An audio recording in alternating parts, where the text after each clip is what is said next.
Everyone's feeling the pinch right now, but that doesn't mean you have to give up your art or ration out your paints. I'll be looking at several lower cost options in some of my upcoming videos, including here today with Artist Loft, the in-store brand from, you guessed it, Michaels. And we're going to start with their watercolor, because that's my jam. Are Artist Loft watercolor paints a budget-friendly alternative or a waste of your money? Hi folks, I'm Chris, and if you're new here, welcome to my caffeine and ramen-fueled studio. The Artist Loft has 4 different grades. Necessities, which is kids or crafts level. Level 1, which is academic. This is student grade. Pigments may be synthetic or blended. They tend to have a lower percentage of pigment to binder and are less likely to be light fast, but that also usually means they're cheaper. These are good for practice or when times are tight. Level 2, Artist. This is an intermediate level. It's a little higher quality, but also a little pricier. You'd use this for testing new techniques or a more dedicated skills practice. Level 3, Professional. Highest quality. In other brands at this level, you would be unlikely to find mixed or synthetic pigments, and the colors tend to be more vibrant due to the higher ratio of pigment to binder. I haven't tried any level 3 supplies from Michaels, but if you'd like to see me demo a comparison of them to the other levels directly, let me know in the comments. As I mentioned, I chose watercolor for my first Artist Loft review because that's what I'm most familiar with.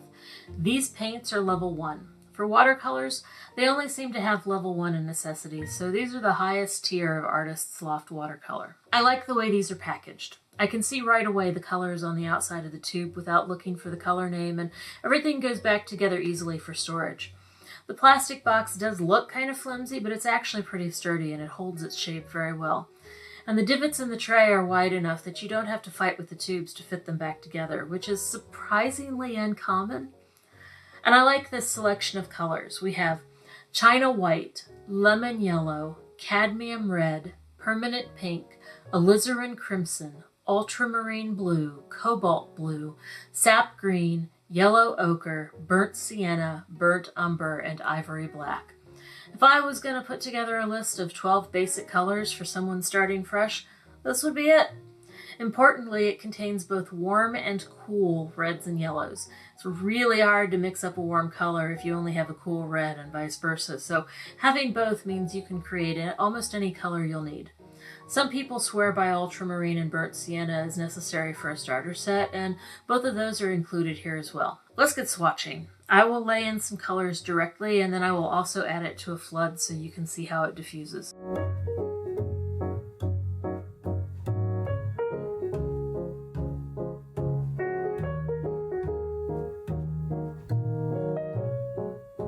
The white here is separated. This is probably the gum arabic or some other additive. Now, these are made in China, so with the tariff insanity, it's possible that these were imported before things went haywire and have been on the shelf for a while. But I am swatching the same day I bought them. Usually you don't see this unless the paint's been sitting around a long time.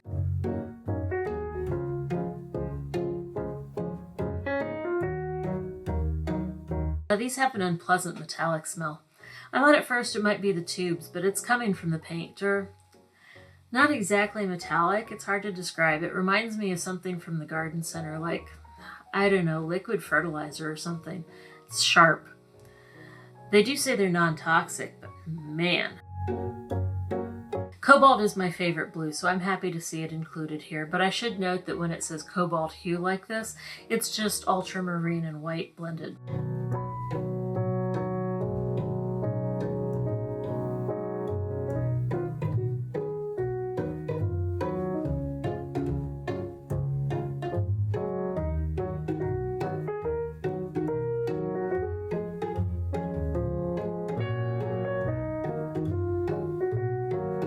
These are a lot more liquid than I was expecting. That is probably indicative of the amount of binder or other additives used to stretch out the pigment. It's not a problem directly, but if you're the kind of person who likes to fill a pan from the tube and let it dry out before use, you may find you have less paint left in the pan than you were expecting. This is way more color than I was expecting in a student grade. I did think that maybe they used dye instead of pigment, which would help explain how runny they are, but as best I can tell, these are pigment-based. Couldn't find any information on the ingredients though, so I might be wrong. And these colors are vibrant enough that I'm having to change out the water very, very frequently. It's good to use clean water in general anyway, but I'm having to change the water between every single color. That is not a complaint, that's a good thing.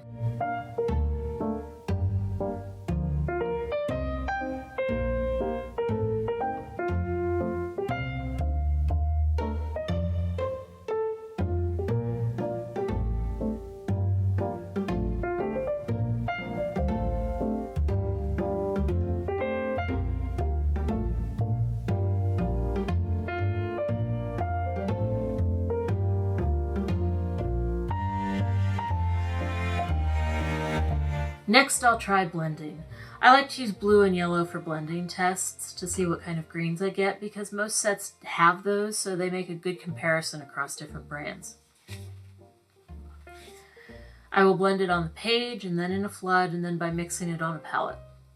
So on the page is okay. It's not as smooth as I would like, but it's okay.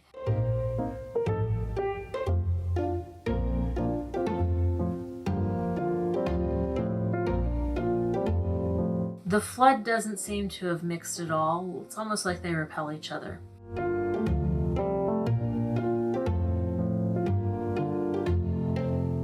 The dark green from the palette is muddy, but it's about as much as I would expect from this grade. And I like that shade. It's very similar to one I use a lot of from the Kuretake Art Nouveau set, so it's workable. Let's set us up some layering here. We can do wet on wet directly, but I'm also going to come back to see how it layers over dried paint to see if it lifts the underlying color, or, see if the underlying color is still visible. So the wet layers here very well. I kind of expected more color blending in the wet on wet.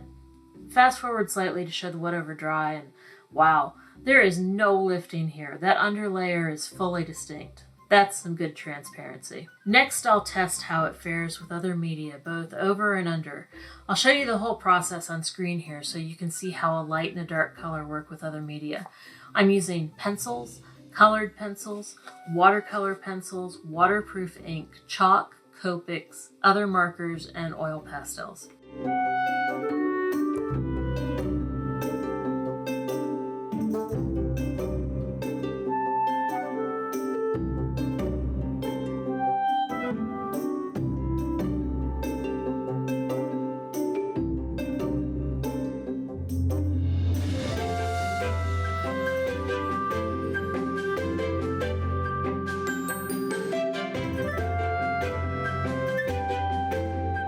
I think what surprised me the most about these tests is that there were no surprises. Every paint set has its own quirks, and because of the student grade on this, I expected it to do poorly with some of the tests. To lift under the markers, or for the dried surface not to take the pencils and chalks very well, but I'm really happy with these tests. I think they would be a great option if you want to practice multimedia techniques. But maybe I shouldn't be surprised that these store brand paints performed so well on the media tests. Like you may be familiar with in groceries, in-store and generic brands are often the same quality as a name brand, may even be made in the same factory as the name brand, but at a lower price. Manufacturing plants need to run full-time, and if they aren't being engaged full-time by a brand, then they have the capacity to take orders from other companies. This process creates what are called white label products, called that because they aren't given the name brands, labels, and packaging. They can then be sold to other companies at a discount because, hey, the alternative was the plant being entirely closed and making no money at all. And this way you're also not paying for the prestige of the name brand. So when a store can buy at a discount, they can pass that discount on to you, the end customer. So there's the obvious benefit for you in that it means the products are generally cheaper, but it also comes with a risk. So while any company can change their formulas for their products, for a company that produces their own paints, it's really expensive to make those kind of changes. So you can be reasonably sure that you'll usually have the same paint every time you buy it. On the other side, it's fairly common for a store's white label purchases to encompass multiple manufacturers or to change manufacturers between contracts as they chase their cheapest option. That can lead to an inconsistent product over time. It may be a fantastic paint today and a terrible one tomorrow. So store brand supplies can be a great value as long as you recognize that they might be variable in quality. So final review. Pros. These colors are perfect for a starter set. The paint may have a higher percentage of binder, but in spite of that, the colors are rich and vibrant, and with only a little muddiness on mixing. I have had some trouble mixing student grade paints before in other brands where the pigments didn't really mix very well. They stayed discreet, and so it made the final color uneven. But these mix to a very smooth, solid color. I believe, based on several factors, that I may have determined who the original white label manufacturer of these paints is. I suspect that these may be Phoenix Arts Ario Studio Watercolors. Now, if I'm correct in that, then these colors all have a 3-star light fastness rating, which is the highest you can get on the star rating system. And many of them are either single or double pigment colors. So I stress that I don't know that for certain, but if I'm right, then light fastness would also go in the pros column. Cons. The very first one that I opened, the binder had separated out, and they were of varying consistency. They were much more liquid than the average tube paint, and when they dried in the palette, they left less paint behind than you might have expected from another brand. So they're less of a value if you're going to squeeze them out into pans. The biggest con for me though is that I got a wicked headache from using these. If you're gonna try them, make sure that you have plenty of ventilation. So this set was $19, which is half the cost of a similar set in a brand like Winsor & Newton Cotman or De La Rowney. This is probably going to get me some hate comments, but I thought this was overall a better set than the Cotman pans that I recently reviewed, and those were the same price for half the paint. If you're just getting started or you're not in a position to drop $60 to $100 on a professional grade set, this is a solid alternative. I think this one gets 6 sunflower seeds out of 10. If you want to try the Artist Loft Level 1 watercolor set, I will leave a link to it on the Michaels website in the description below. And if you're interested in comparing it to the Winsor Newton Cotman pan set that I mentioned earlier, you can check out the video that will pop up here on my upper left. If you're interested in keeping up with future reviews or with my art in general, make sure to subscribe, and the links to my Patreon and Discord are in the description below. See you in my next video. Until then, happy creating!